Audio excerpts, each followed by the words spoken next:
उपवास असेल की साबुदाणा खिचडी बऱ्याचदा केली जाते.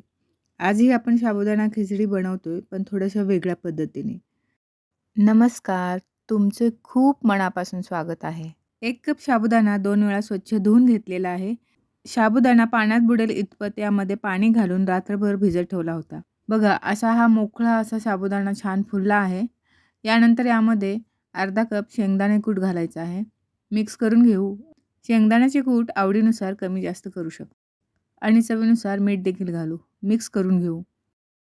आता यानंतर 2 मीडियम साईजचे बटाटे घेतलेले आहेत. बटाट्यावरची साल काढून घेऊ किंवा बटाट्यांची साल अशीच ठेवून देखील तुम्ही कट करू शकता. बटाट्याची साल चांगली स्वच्छ धुवून घ्यायची आणि सालासकट देखील करू शकता. बटाटे एकदम फ्रेश हवे. आता हे बटाटे उभ्या आकारात कट करून घेऊयात.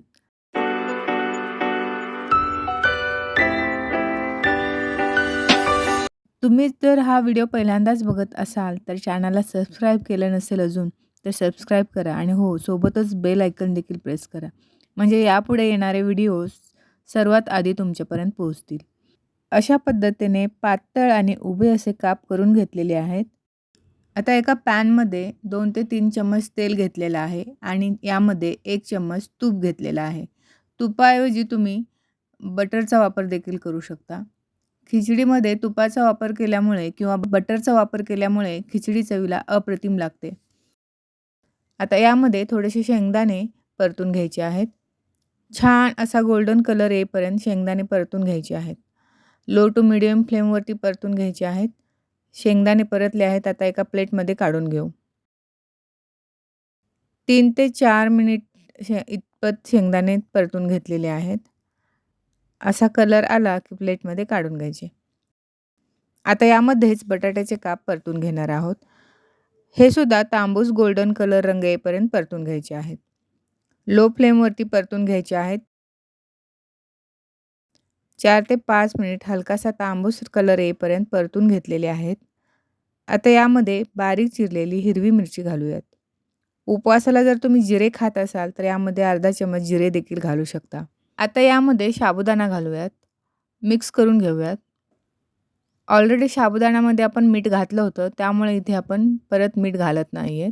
मंद आचेवरती 5 ते 6 मिनिट परतून घ्यायचं आहे. 1 चम्मच साखर घालूयात.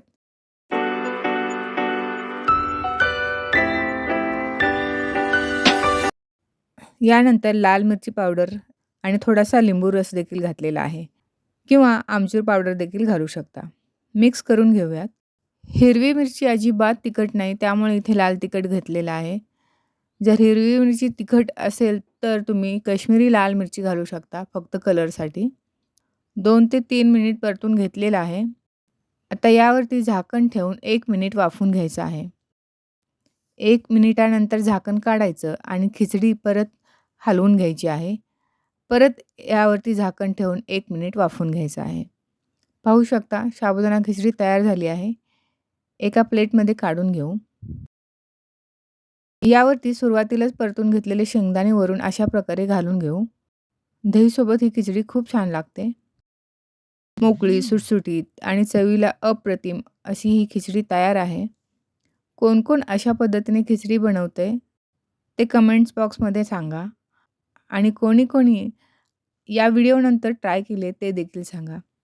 रेसिपी आवडली असेल तर लाईक करा, शेअर करा.